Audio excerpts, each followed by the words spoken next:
नमस्कार दोस्तों। जैसे कि आपको मालूम है कि जूनियर अकाउंटेंट एग्ज़ाम जो है उसकी डेट जो पोस्ट वगैरह हैं, डेट वगैरह सब डिक्लेयर हो चुका है और आप सब जूनियर अकाउंटेंट के इस पेपर के लिए एग्ज़ाम को क्वालिफाई करने के लिए सभी जी जान से लग गए होंगे। इस पैटर्न के अंतर्गत जो साइंस के आपका जो सिलेबस है, जिसमें हम आपको physics, chemistry, biology, ecology, environment ये सब कुछ हम पढ़ाने वाले हैं। तो हम इस वीडियो से शुरुआत करेंगे आपकी जूनियर अकाउंटेंट की सिलेबस की। और दोस्तों, ज़्यादा कोई टाइम वेस्ट किए आपकी शुरुआत करते हैं हम बहुत ही शानदार तरीके से, जानदार तरीके से। सबसे पहले जो हम शुरुआत करेंगे वो आपकी साइंस की जानकारी से शुरुआत करेंगे दोस्तों। विज्ञान को लेके हम यहाँ पर आपसे चर्चा करेंगे। दोस्तों, जो साइंस है ये ग्रीक लैंग्वेज के या जो ग्रीक भाषा जो है, ये ग्रीक भाषा का एक शब्द है साइंटिया। इसकी उत्पत्ति साइंटिया से हुई है और साइंटे का मतलब होता है टू नो, मतलब कि जानकारी। दोस्तों, इस ग्रीक भाषा को अगर आप लैटिन भाषा भी पढ़ते हैं तो कोई दिक्कत नहीं है, क्योंकि ग्रीक देश में बोले जाने वाली लैंग्वेज तो लैटिन लैंग्वेज ही है। तो साइंस, जिसको आप विज्ञान कहते हो, ग्रीक में इसको आप साइंटिया कहते हो, सबका एक ही मतलब है, जानकारी। किसी भी क्षेत्र से संबंधित कोई भी जानकारी क्यों ना हो, चाहे वो आपकी समाज से संबंधित जानकारी हो, पॉलिटिक्स से संबंधित जानकारी हो, जमीन से संबंधित जानकारी हो, अंतरिक्ष से संबंधित जानकारी हो, रसायनों के लेके जानकारी हो, जीवों के बारे में जानकारी हो, फसलों के बारे में जानकारी हो, किसी भी क्षेत्र की जानकारी दोस्तों आपकी विज्ञान कहलाती है, साइंस कहलाती है, साइंटिया कहलाती है। फिजिक्स, केमिस्ट्री, बायोलॉजी, इसके तीन अलग अलग पोर्शन हैं, तीन अलग अलग पार्ट हैं। हम सबसे पहले जो चर्चा करेंगे इस पार्ट में, हम वो शुरू करेंगे आपकी फिजिक्स से। दोस्तों, फिजिक्स के अंतर्गत आपके जो टॉपिक दे रखे हैं उसमें आपको दिखाई देंगे, एक आपको दिखाई देगा इलेक्ट्रिसिटी का, एक आपको दिखाई देगा ऑप्टिक्स का। दोनों ही शानदार हैं और दोनों से बहुत गजब गजब क्वेश्चन उठते हैं।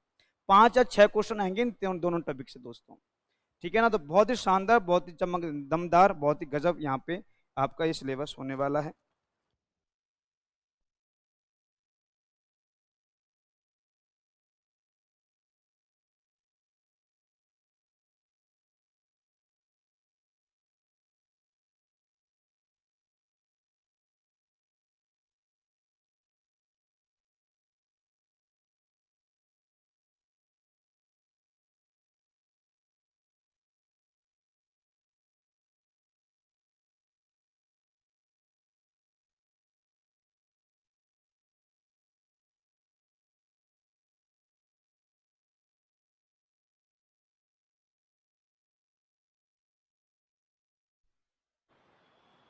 तो हम जो आपसे बात करेंगे, फिजिक्स को लेके बात करेंगे।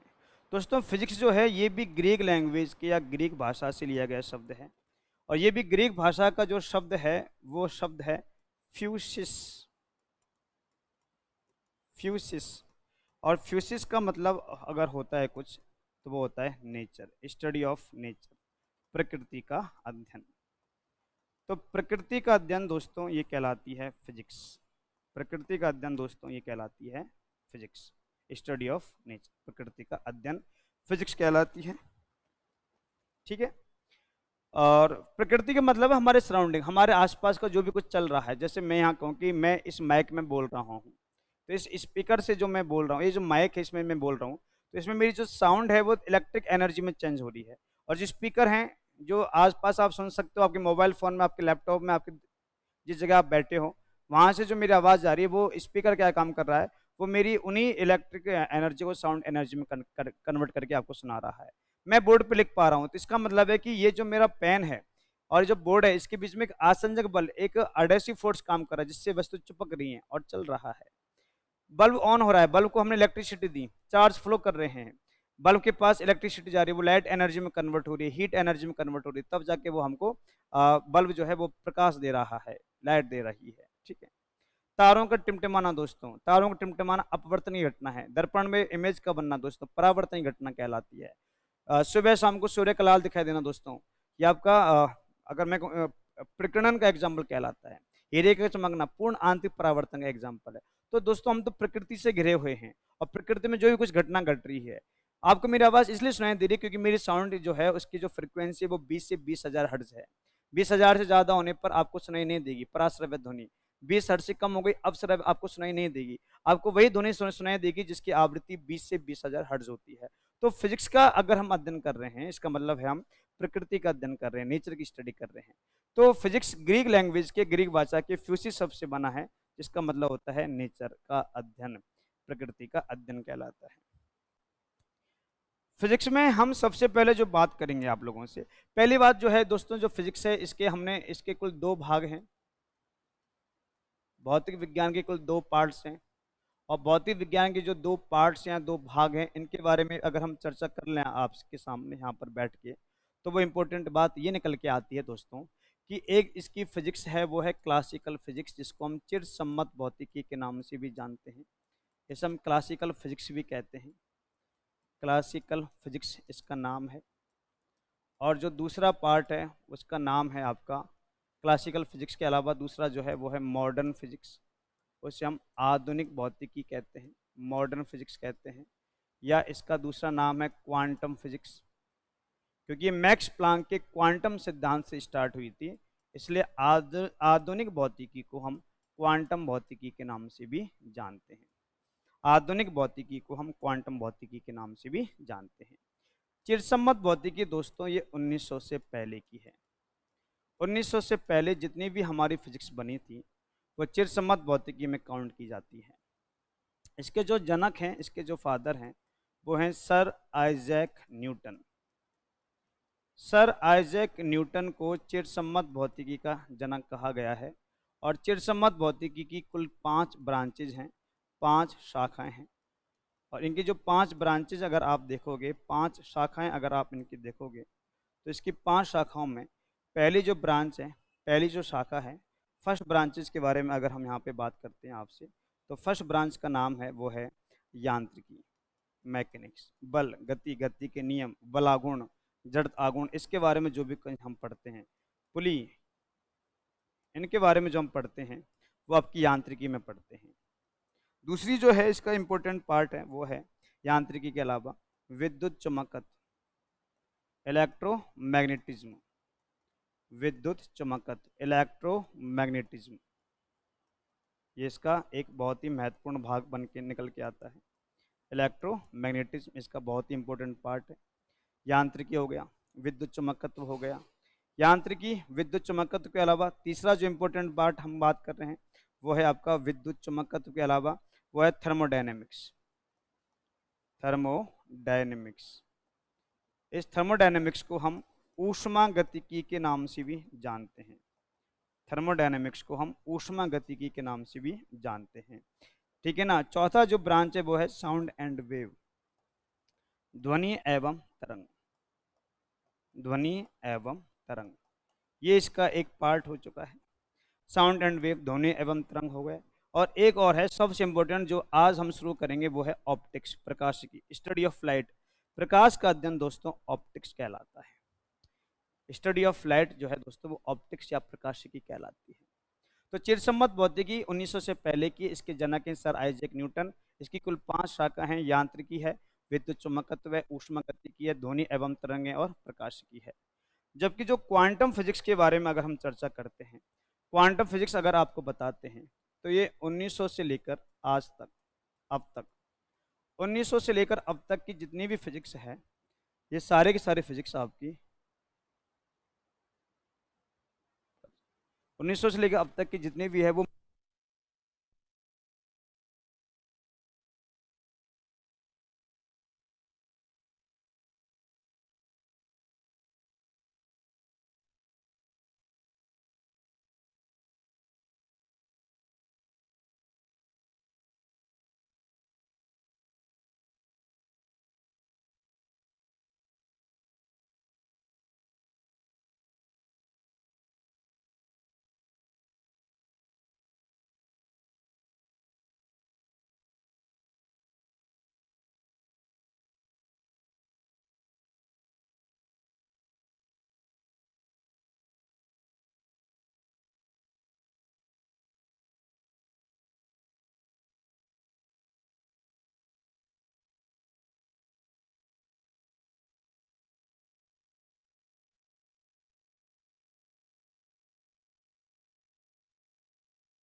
मॉडर्न फिजिक्स या क्वांटम फिजिक्स जो है दोस्तों, ये 1900 से लेकर अब तक की है।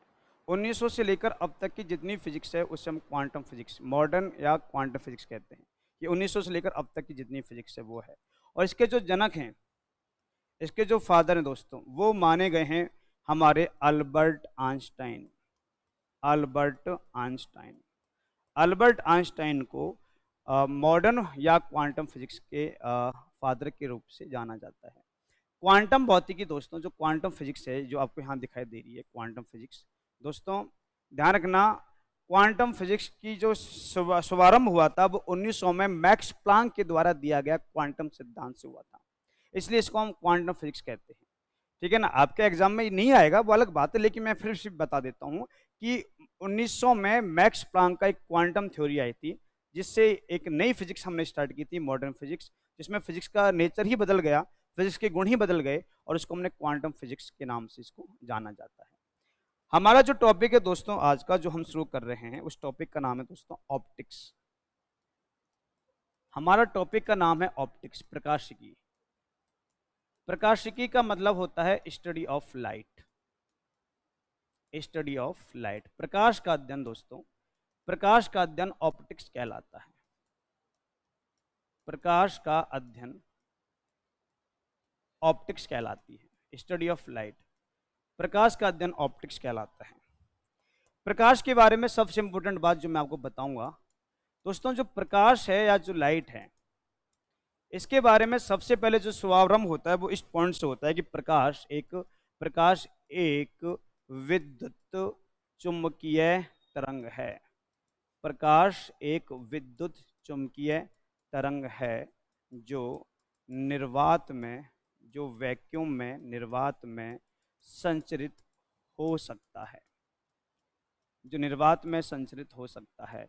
लाइट जो है दोस्तों वो एक इलेक्ट्रोमैग्नेटिक वेव है, जो कहाँ गति कर सकता है, जो आपके वैक्यूम में गति कर सकता है, वो निर्वात में गति कर सकता है। क्योंकि ये निर्वात में गति कर सकता है, वैक्यूम में गति कर सकता है, इसलिए हमने इसको विद्युत चुंबकीय तरंग कहा है। ऐसी तरंगें जिनके संचरण के लिए माध्यम की आवश्यकता नहीं होती है, जिनके गति करने के लिए, जिनके ट्रेवल करने के लिए मीडियम नहीं चाहिए, माध्यम नहीं चाहिए, ना ठोस, ना द्रव, ना गैस, जो बिना माध्यम की भी गति कर सकती हैं, जो बिना मीडियम की भी गति कर सकती हैं, ऐसी तरंगों को दोस्तों विद्युत चुंबकीय तरंग कहते हैं। निर्वात मतलब खाली पड़ा हुआ है, अंतरिक्ष, स्पेस, अंतरिक्ष में निर्वात कुछ नहीं है, खाली पड़ा हुआ है, ऐसे जगह पर भी अगर कोई तरंग गति कर जाए दोस्तों, उसे हम विद्युत चुंबकीय तरंग कहते हैं। तो माध्यम की आवश्यकता के आधार पर तरंगें दो प्रकार की होती हैं, विद्युत चुंबकीय और यांत्रिक तरंगें।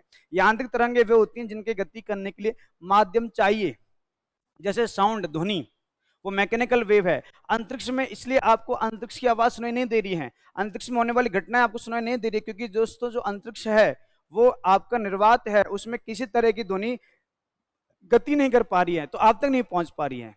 लेकिन वायुमंडल में तो हवा है, इसलिए वायुमंडल में जो भी कुछ घटना होगी तो उसकी आवाज आपको सुनाई दे जाएगी। ठीक है, और प्रकाश की चाल ध्वनि की चाल से ज्यादा होती है, इसलिए जब बिजली चमकती है, कड़कती है, तो उसके कड़कने की आवाज हमें बाद में आती है, चमकने की चमक हमको पहले दिखाई दे जाती है। बिजली चमकती हुई पहले दिखाई देगी, कड़कती हुई बाद में सुनाई देगी, क्योंकि जब साउंड और ध्वनि एक साथ गति कर रहे होंगे, जब साउंड और लाइट एक साथ गति कर रही होगी, तो लाइट पहले गति करते हम तक पहुंच जाएगी। ठीक है, तो प्रकाश एक विद्युत चुंबकीय तरंग है, एक इलेक्ट्रोमैग्नेटिक वेव है, जो निर्वात में संचरित हो सकती है, जो निर्वात में ट्रेवल कर जाती, संचरित हो जाती है। तो क्योंकि प्रकाश निर्वात में गति कर रहा है, तो इस बात को प्रूव कर रहा है कि प्रकाश एक विद्युत चुंबकीय तरंग, एक इलेक्ट्रोमैग्नेटिक वेव है, विद्युत चुंबकीय तरंग है। इसके अलावा दोस्तों प्रकाश की चाल जो ज्ञात की थी, प्रकाश की चाल ज्ञात करने वाला पहला इंसान था रोमर। प्रकाश की चाल को बताने वाला जो व्यक्ति था, जिसने स्पीड ऑफ लाइट को कैलकुलेट किया था, प्रकाश की चाल को ज्ञात करने वाला इंसान था रोमर। तो प्रकाश की चाल किसने ज्ञात की? रोमर ने ज्ञात की। रोमर वह व्यक्ति था जिसने बताया कि प्रकाश की चाल किस किस माध्यम में किस किस तरह से हो सकती है सबसे पहले, और इसने बताया था कि प्रकाश की चाल जो अधिकतम होती है, मैक्सिमम होती है, प्रकाश की अधिकतम चाल दोस्तों वो निर्वात में होती है, वैक्यूम में होती है, और वैक्यूम में इसकी चाल 3 गुणा 10 की घात 8 मीटर पर सेकंड होती है। निर्वात में इसकी चाल 3 गुणा 10 की घात 8 मीटर पर सेकंड होती है, और इसकी चाल जो मिनिमम होती है, न्यूनतम जो चाल होती है दोस्तों, वो ठोस में होती है, वो सॉलिड में होती है, और ठोस में इसकी चाल न्यूनतम होती है, मिनिमम होती है। जो माध्यम जितना ज़्यादा ठोस होता चला जाएगा उसमें इसकी चाल उतनी कम होती चली जाएगी। तो याद रखना, प्रकाश की सर्वाधिक चाल कहाँ पे होती है? निर्वात में। कितनी? 3 × 10⁸ मीटर पर सेकंड। और मिनिमम चाल कहाँ पे होती है? ठोसों में, सॉलिड में होती है, ठोस में होती है। ठीक है, चलिए इसके बाद एक बात और बताते हैं, इंपॉर्टेंट है दोस्तों। प्रकाश एक अनुप्रस्थ तरंग है। अनुप्रस्थ तरंग है। प्रकाश एक अनुप्रस्थ तरंग है। Light is a transverse wave. प्रकाश एक अनुप्रस्थ तरंग है। अनुप्रस्थ तरंग होती हैं जो इस तरह से गति करेंगी, यूं गति करेंगी। मतलब कि अगर मैं कहूं कि अनुप्रस्थ तरंग क्या होती है, तो माना कि ये तो हैं जो माध्यम के कण हैं, ये कणों की गति है। कणों की गति, कणों की गति इस तरह से हो रही है या इस तरह से हो रही है, ठीक है ना। और ये जो है वो तरंग की दिशा है, ये तरंग की दिशा है, तरंग की दिशा ये है। तो जब माध्यम के कणों का जो कंपन है और जो तरंग की दिशा है वो एक दूसरे क्या हो? लंबवत हो। मतलब कि तरंग जा रही यूं, कंपन हो रही यूं, तरंग जा रही यूं, कंपन हो रही यूं। मतलब कि अगर अनुप्रस्थ तरंगों की परिभाषा पूछा जाए तो आप बताना कि जिस तरंग में तरंग की दिशा और कंपनों की संख्या, कंपनों की दिशा, तरंग की दिशा और कंपनों की दिशा एक दूसरे के लंबवत हों। तरंग की दिशा व कणों के कंपनों की दिशा, कंपनों की दिशा कैसी हो? लंबवत हो, परपेंडिकुलर हो। ऐसी तरंग दोस्तों अनुप्रस्थ तरंग कहलाती है। प्रकाश इस तरह से गति करता है, ठीक है ना। और इससे भी इंपॉर्टेंट बात कि ये कैसे प्रूफ हुआ कि प्रकाश अनुप्रस्थ तरंग है, ट्रांसवर्स वेव है। चलो ये तो हमें पता चल गया कि प्रकाश माध्यम में भी गति कर रहा है, तभी तो सूर्य से होते होते हमारी पृथ्वी तक पहुंच रहा है, चलो मान लिया। लेकिन ये कैसे प्रूफ किया गया कि प्रकाश अनुप्रस्थ तरंग है? प्रकाश इसी तरह से गति करता है। तो प्रकाश अनुप्रस्थ तरंग इस घटना पर है कि प्रकाश का ध्रुवण हो सकता है। ध्रुवण का मतलब होता है प्रकाश को घुमा देना, घुमा, प्रकाश की दिशा को अपनी इच्छित दिशा में घुमा देना, जिधर हम चाहें उधर घुमा देना, ठीक है ना। तो ध्रुवण पोलराइजेशन, ध्रुवण पोलराइजेशन यह प्रूफ करता है, यह सिद्ध करता है कि प्रकाश ट्रांसवर्स वेव है या प्रकाश अनुप्रस्थ तरंग है। प्रकाश अनुप्रस्थ तरंग है। ध्यान रखना, प्रकाश दोस्तों अनुप्रस्थ तरंग है। अनुप्रस्थ तरंग क्या होती है? जिसमें तरंग की दिशा, direction of wave and the direction of the vibration of particles, कणों के कंपनों की दिशा एक दूसरे के परपेंडिकुलर, लंबवत होती है। जो ऐसे गति करे, जो ऐसे गति करे, जो ऐसे गति करे, दोस्तों समझ लेना कि वो कौन सी तरंग है? अनुप्रस्थ तरंग है। और जो यूं गति करे, जो यूं गति करे वो अनुदैर्घ्य, लॉन्गिट्यूनल है। जिधर जिधर तरंग जा रही है उधर ही कंपन हो रहे हैं, आगे पीछे आगे पीछे आगे पीछे। तरंग भी इधर जा रही है, कंपन भी ऐसे हो रहे हैं दोस्तों। ये कहलाती है अनुदैर्घ्य और ये कहलाती है अनुप्रस्थ, ये कहलाती है अनुप्रस्थ। याद रखना दोस्तों, लाइट ऐसे गति करते रहेगी, यूं यूं गति करते रहेगी अब तक, यूं यूं, मतलब अनुप्रस्थ है। प्रकाश अनुप्रस्थ तरंग है। कौन सी घटना सिद्ध करती तो आप बताना, क्योंकि प्रकाश का ध्रुवण संभव है, प्रकाश का पोलराइजेशन पॉसिबल है, जो इस बात को प्रूफ कर रहा है कि प्रकाश अनुप्रस्थ तरंग है, ट्रांसवर्स वेव होती है। ठीक है, चलिए बहुत अच्छी बात। अभी आपने कहा है कि प्रकाश अनुप्रस्थ तरंग है, और अगर मैं यहाँ पे फिर से ये बनाता हूँ, ये मैं तरंग बताता हूँ, ये बना दिया मैंने, ये बना दिया दोस्तों। ऊपर वाले जो भाग हैं वो कहलाते हैं श्रृंग, श्रृंग, श्रृंग। और जो नीचे वाले भाग हैं ये कहलाते हैं गर्त, गर्त, गर्त। और मैं एक शब्द लिख रहा हूं, वेव लेंथ, तरंग दैर्घ्य। तरंग दैर्घ्य की परिभाषा बता रहा हूं मैं आपको। इसका सिंबल होता है लैम्बडा, सिंबल है लैम्बडा। तो इसको आप लैम्बडा भी लिख सकते हो, लैम्बडा लिख देते हो दोस्तों। तरंग दैर्घ्य क्या होता है? दो क्रमागत श्रृंग या गर्तों के मध्य की दूरी,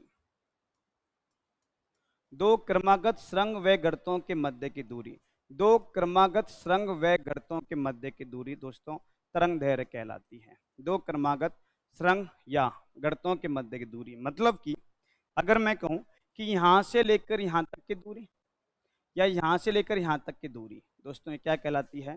तरंग दैर्घ्य कहलाती है, वेवलेंथ। या फिर आप ऐसे कह सकते हो किसी निश्चित समय में किसी तरंग के द्वारा तय की गई कुल दूरी, किसी तरंग के द्वारा तय की गई दूरी तरंग दैर्घ्य कहलाती है। या दो सुरंग या दो गर्तों के मध्य की दूरी क्या कहलाती है? तरंग दैर्घ्य कहलाती है। तरंग दैर्घ्य का जो दोस्तों मात्रक होता है वो एंगस्ट्रॉम होता है। एंगस्ट्रॉम, ये मैंने एंगस्ट्रॉम लिख दिया है। और एक एंगस्ट्रॉम में बराबर होते हैं 10 की घात माइनस 10 मीटर। एक एंगस्ट्रॉम में होते हैं 10 की घात माइनस 10 मीटर, ठीक है ना। और प्रकाश की जो तरंग दैर्घ्य होती है, इंपॉर्टेंट तो ये बताना चाहता था मैं आपको, प्रकाश की जो वेवलेंथ या प्रकाश की तरंग दैर्घ्य होती है दोस्तों वह है 3900 एंगस्ट्रॉम से 7800 एंगस्ट्रॉम। 3900 एंगस्ट्रॉम से 7800 एंगस्ट्रॉम, मतलब कि इनके बीच की दूरी, इनके इनके बीच की दूरी मिनिमम 3900 एंगस्ट्रॉम हो सकती है और अधिकतम 7800 एंगस्ट्रॉम हो सकती है। तो तरंग दैर्घ्य, प्रकाश का तरंग दैर्घ्य पूछा जाए तो बताना 3900 एंगस्ट्रॉम से 7800 एंगस्ट्रॉम होता है। अगर आपसे पूछा जाए कि तरंग दैर्घ्य का मात्रक क्या है तो एंगस्ट्रॉम बताना है। एक एंगस्ट्रॉम में कितना मीटर है तो 10 की घात माइनस 10 मीटर बताना है। तरंग दैर्घ्य होता है दो क्रमागत सुरंग या दो क्रमागत गर्तों के मध्य की दूरी। इसका सिंबल होता है लैम्बडा, तरंग दैर्घ्य का सिंबल होता है लैम्बडा। तो प्रकाश का तरंग दैर्घ्य मैंने बता दिया है 3900 एंगस्ट्रॉम से 7800 एंगस्ट्रॉम होता है। 3900 एंगस्ट्रॉम से 7800 एंगस्ट्रॉम होता है। क्लियर? चलिए अगला देख लेते हैं। अगला पॉइंट दोस्तों, पृथ्वी पर ऊर्जा का सबसे बड़ा स्रोत, पृथ्वी पर ऊर्जा का सबसे बड़ा स्रोत है सूर्य। और इस सूर्य में दोस्तों एक अभिक्रिया चलती है, नाभिकीय संलयन अभिक्रिया। नाभिकीय संलयन अभिक्रिया, न्यूक्लियर फ्यूजन रिएक्शन। और इसी नाभिकीय संलयन अभिक्रिया से या इसी रिएक्शन की वजह से ही हमें लगातार लगातार प्रकाश प्राप्त होता है, लगातार प्रकाश प्राप्त होता है। इसी नाभिकीय संलयन अभिक्रिया की वजह से हमें लगातार प्रकाश प्राप्त होता है, लाइट प्राप्त होती है। ऊर्जा का सबसे बड़ा स्रोत है सूर्य, नाभिकीय संलयन अभिक्रिया पर यह आधारित होती है, ठीक है ना। और इसी अभिक्रिया से हमें लगातार प्रकाश प्राप्त होता है। दोस्तों सूर्य पर सर्वाधिक हाइड्रोजन तत्व पाया जाता है, सूर्य पर सर्वाधिक हाइड्रोजन प्राप्त होता है, हाइड्रोजन पाया जाता है। सूर्य पर सर्वाधिक हाइड्रोजन पाया जाता है। हाइड्रोजन की मात्रा सर्वाधिक कहाँ पाई जाती है? सूर्य पर सर्वाधिक हाइड्रोजन पाया जाता है। पूरे ब्रह्मांड में वैसे भी सबसे ज्यादा पाया जाने वाला तत्व हाइड्रोजन ही है दोस्तों। और हाइड्रोजन बॉम्ब इसी नाभिकीय संलयन अभिक्रिया पर ही आधारित है। Hydrogen bomb, hydrogen bomb, hydrogen bomb नाभिकीय संलयन अभिक्रिया पर ही आधारित है, नाभिकीय संलयन अभिक्रिया पर ही आधारित है, नाभिकीय संलयन अभिक्रिया पर ही आधारित होता है। ये याद रखना आपको। तो हाइड्रोजन बॉम्ब किस अभिक्रिया पर आधारित होता है? नाभिकीय संलयन अभिक्रिया पर आधारित होता है। और नाभिकीय संलयन अभिक्रिया से ही हमें लगातार प्रकाश प्राप्त होता रहेगा, लगातार लगभग आज से 4 करोड़ वर्ष तक और लगातार प्राप्त होता रहेगा, 4 करोड़ वर्ष तक और भी आगे प्राप्त होता रहेगा। सूर्य से प्रकाश जो पृथ्वी पे पहुंचता है दोस्तों, सूर्य से प्रकाश पृथ्वी पर, सूर्य से प्रकाश पृथ्वी पर लगभग 8 मिनट 20 सेकंड में पहुंचता है। सूर्य से प्रकाश जो पृथ्वी पर पहुंचता है दोस्तों वो लगभग 8 मिनट 20 सेकंड में पहुंचता है। ये समय है। सूर्य से प्रकाश पृथ्वी पर कितने समय में पहुंचेगा? 8 मिनट 20 सेकंड में पहुंचेगा, 8 मिनट 20 सेकंड में पहुंचेगा। और यही प्रकाश अगर हम चंद्रमा से कहें, चंद्रमा से प्रकाश पृथ्वी पर, चंद्रमा से प्रकाश पृथ्वी पर लगभग 1 सेकंड से थोड़ा सा अधिक, 1 सेकंड से अधिक, बस मतलब कि एग्जैक्ट मान बता देता हूं, 1.3 सेकंड, 1 सेकंड और 3 माइक्रो सेकंड, बस इतने समय में चंद्रमा से प्रकाश पृथ्वी पे पहुंच जाता है। तो सूर्य से प्रकाश पृथ्वी पर 8 मिनट 20 सेकंड में पहुंच रहा है, और चंद्रमा से प्रकाश पृथ्वी पर 1 सेकंड से थोड़ा सा अधिक, मतलब 1.3 सेकंड ले रहा है, और इसी समय में चंद्रमा से प्रकाश पृथ्वी पर पहुंच जाता है दोस्तों, रीच आउट हो जाता है। ठीक है, इसके अलावा सिर्फ इंपॉर्टेंट बात बता रहा हूं, प्रकाश की प्रकृति, सबसे पहले हमें पता चला कि प्रकाश की जो प्रकृति है वो एक तरंग प्रकृति होती है। तो अगर आपसे कहा जाए कि प्रकाश के तरंग सिद्धांत जो होता है, वेव थ्योरी जो दी गई थी, प्रकाश की तरंग सिद्धांत बताने वाला व्यक्ति कौन था? तो दोस्तों प्रकाश का तरंग सिद्धांत होता है, ये बात बताने वाले व्यक्ति का नाम था हाइजेनबर्ग। हाइजेनबर्ग के अनुसार प्रकाश की वेव थ्योरी होती है, तरंग सिद्धांत होता है, मतलब प्रकाश तरंग के रूप में गति करता है, लगातार गति करता रहता है। बाद में एक व्यक्ति आया कि नहीं नहीं ये गलत बोल रहे हैं, ना ना ना ना, थोड़ा अलग कर देते हैं। प्रकाश का कणे का सिद्धांत होता है भैया, प्रकाश का तो कणे का सिद्धांत होता है। कैसी बात कर रहे हैं आप?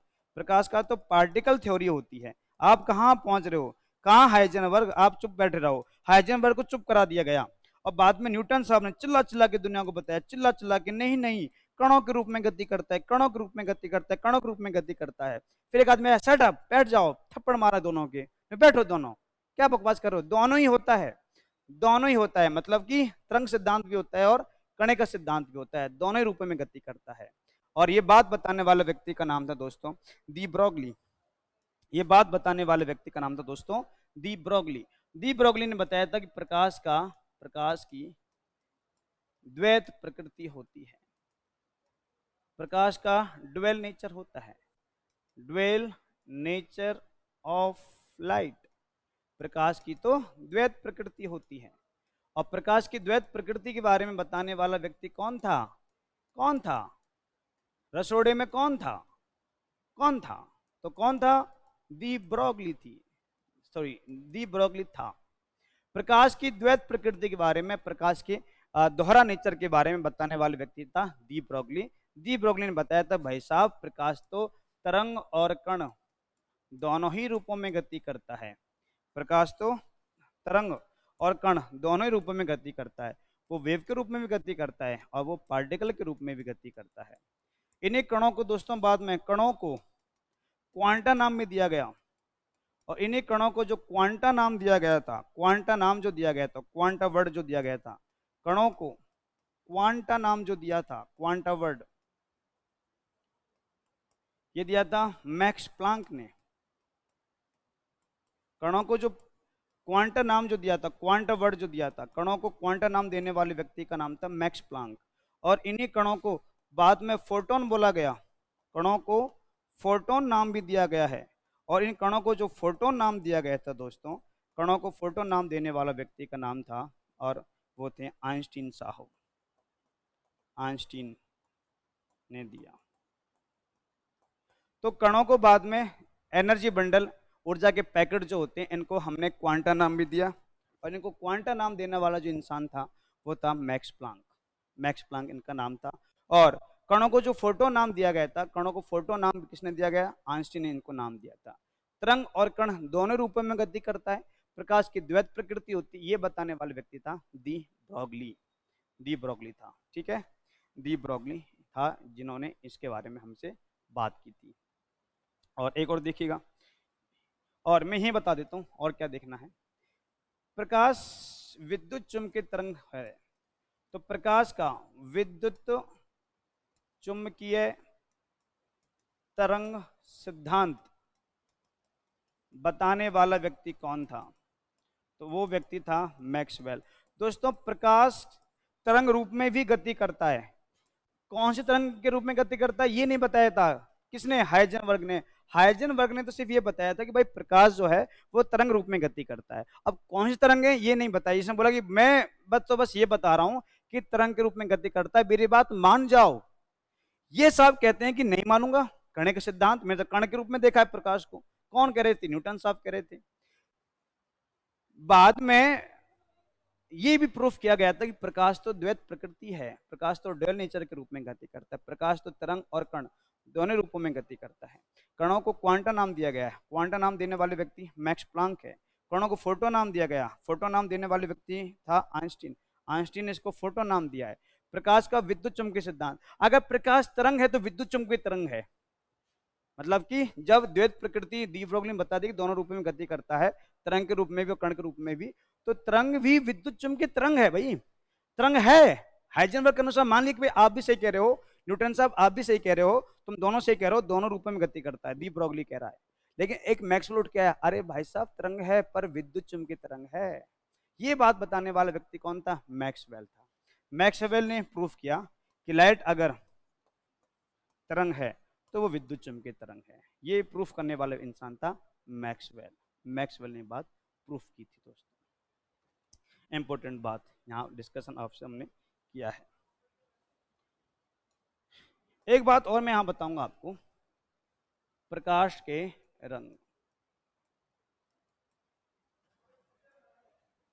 प्रकाश के रंग, कलर्स ऑफ लाइट। प्रकाश के जो रंग होते हैं दोस्तों, प्रकाश के रंगों का समूह, प्रकाश के रंगों का समूह, प्रकाश के रंगों का समूह, the group of colours of light, दोस्तों ये कहलाता है स्पेक्ट्रम। स्पेक्ट्रम कहलाता है, स्पेक्ट्रम कहलाता है। और प्रकाश के जो रंग हैं, इन रंगों में कुल 7 रंग हैं, और 7 रंग हैं विबग्योरो, विबग्योरो ये रंग हैं। वी मतलब हो जाएगा दोस्तों वॉयलेट, बैंगनी हो जाएगा। इंडिगो मतलब जामुनी हो जाएगा। ब्लू मतलब नीला हो जाएगा। ग्रीन मतलब कि हरा हो जाएगा। येलो मतलब पीला हो जाएगा। ऑरेंज मतलब नारंगी हो जाएगा। रेड मतलब लाल हो जाएगा। दोस्तों प्रकाश के कुल आपके रंग हैं 7। इन 7 रंगों का समूह स्पेक्ट्रम कहलाता है। विबग्योर आप देख रखे हो, बैंगनी, जामुनी, नीला, हरा, पीला, नारंगी और लाल। ठीक है, ये आप यहाँ पे ध्यान रख सकते हो, इनके बारे में आप यहाँ पढ़ सकते हो। क्लियर बात? प्रकाश का तरंग दैर्घ्य का सिंबल होता है लैम्बडा, सी होता है प्रकाश की चाल, और न्यू है आवृत्ति। लैम्बडा ये कहलाता है तरंग दैर्घ्य, वेवलेंथ। सी है speed of light in vacuum, निर्वात में प्रकाश की चाल। और जो न्यू है, न्यू ये कहलाती है यहाँ पे फ्रीक्वेंसी, आवृत्ति। दोस्तों अगर कोई चीज़ ज़्यादा कंपन कर रही है तो वो ज़्यादा दूरी तय नहीं कर पाएगी। जैसे मैं कहूँ कि आपने, आवृत्ति का मतलब होता है कंपनों की संख्या, नंबर ऑफ साइकिल, चक्रों की संख्या, कंपनों की संख्या। तरंग दैर्घ्य होता है तय की गई दूरी, सी है प्रकाश की चाल। ये बात आपको ध्यान रखना है कि अगर कोई चीज़ ज़्यादा कंपन कर रही है तो ज़्यादा दूरी नहीं कर पाए, ज़्यादा दूरी तय नहीं कर पाएगा। जैसे कि मैंने आपकी बाइक में और अपनी बाइक में दोनों में 10-10 लीटर पेट्रोल भरवा दिया। दोनों एक ही बाइक हैं, एक जैसी बाइक है, एक ही माइलेज है, एक ही स्पीड है, सब कुछ सेम है। एक बाइक जो जा रही है, माना एक बाइक का जो माइलेज वो है 50 किलोमीटर पर लीटर, तो 10 लीटर में कितना चली जाएगी? 500 किलोमीटर। ये भी कितने जाएगी? 500 किलोमीटर ही। अगर माइलेज 50 किलोमीटर दे रही है तो 1 लीटर में 500 किलोमीटर चलेगी। माना इसमें बाइक जो ए है वो ऐसे घूम के जा रही है, यूं घूम के जा रही है, यूं घूम के, और एक सीधा जा रहा है, तो ये भी 500 किलोमीटर, ये भी 500 किलोमीटर, लेकिन यहाँ पे कंपन ज़्यादा हो रहे हैं, साइकिल ज़्यादा हो रही है, यहाँ पे सीधा जा रहा है। अगर सीधा जा रहा है तो ज़्यादा दूरी तय कर ली है। तरंग दैर्घ्य ज़्यादा है, कंपन इसमें बहुत कम है, ना के बराबर है, यहाँ पे कंपन कंपन दिखाई दे रहे हैं, दूरी ज़्यादा नहीं है। तो दोस्तों ध्यान रखना, अगर कंपन ज़्यादा है, अगर कंपन ज़्यादा है तो तरंग दैर्घ्य कम होगी। मतलब कहने का अर्थ है कि अगर फ्रीक्वेंसी, मैं इसे लिख देता हूँ ऐसे कि जो तरंग दैर्घ्य है, तरंग दैर्घ्य बराबर चाल बटा आवृत्ति। अगर आवृत्ति ज्यादा है तो तरंग दैर्घ्य कम होगा, आवृत्ति कम है तरंग दैर्घ्य ज्यादा होगा, उल्टे हैं दोस्तों। ये क्वेश्चन पूछ लेता है कि प्रकाश की चाल, आवृत्ति और तरंग दैर्घ्य में संबंध बताओ, तो लैम्बडा बराबर सी अपॉन न्यू या न्यू बराबर सी अपॉन लैम्बडा, जैसे मर्जी वैसे दे सकता है, वो ऐसे दे सकता है, या न्यू बराबर सी अपॉन लैम्बडा। मर्जी उसकी है कि वो कैसे आपसे पूछे जाए, कैसे पूछना चाहे, वो आपकी मर्जी है। ये इसको यहाँ दे सकता है, इसको यहाँ दे सकता है, सी तो इसी जगह पे आएगा, अपनी जगह पे आएगा, फिक्स है ये तो, ठीक है ना। न्यू बराबर सी अपॉन लैम्बडा है, ठीक है ना। तो आवृत्ति और तरंग दैर्घ्य एक दूसरे के व्युत्क्रमानुपाती होते हैं। आवृत्ति और तरंग दैर्घ्य एक दूसरे के व्युत्क्रमानुपाती होते हैं।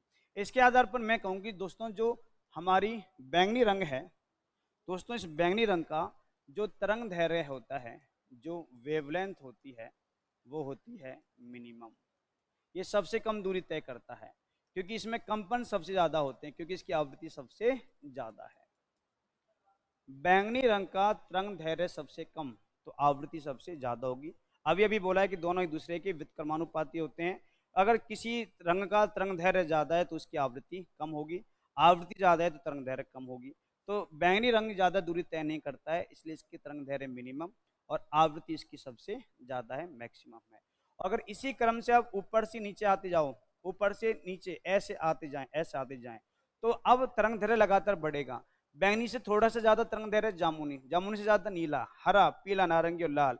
सबसे ज्यादा जो तरंग दैर्घ्य होगा, सबसे ज्यादा दूरी जो तय करेगी दोस्तों, वो तय करेगा लाल रंग। इसका तरंग दैर्घ्य मैक्सिमम और इसकी जो आवृत्ति है, जो फ्रीक्वेंसी है, वो मिनिमम है। इसलिए सबसे पहले दिखाई देने वाला कलर कौन सा है, मैं इधर लिख देता हूं, सबसे पहले दिखाई देने वाला रंग कौन सा है, तो सबसे पहले दिखाई देने वाला रंग कौन सा है, लाल, क्योंकि सबसे पहले आपकी आंखों तक पहुंचेगा, सबसे ज्यादा दूरी तय कर रहा है। और सबसे पहले, और हमारी निगाह सबसे पहले जिस रंग पे जाएगी, और दूर से दिखाई देने वाला रंग, दूर से दिखाई देने वाला रंग,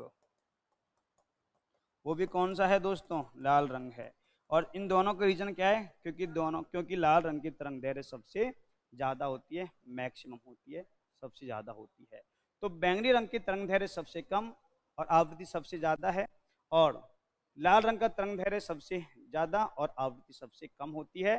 क्योंकि तरंग दैर्घ्य लाल रंग का सबसे ज्यादा है, तो सबसे पहले निगाह हमारी लाल रंग पे जाएगी, हमारी आंखों तक भी सबसे पहले लाल रंग आएगा, और इस सबसे दूर से दिखाई देने वाला रंग भी हो जाएगा दोस्तों।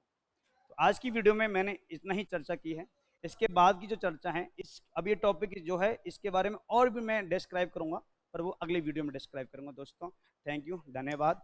मस्त रहो, खुश रहो और हाहाकार मचा दो अपने सिलेक्शन से। सफलता इतना स्लो करो, मतलब मेहनत इतनी स्लो करो कि सफलता शोर मचा दे, ठीक है ना। ये ध्यान रखना, कामयाबी का मूल मंत्र है, इसे गांठ बांध दीजिएगा।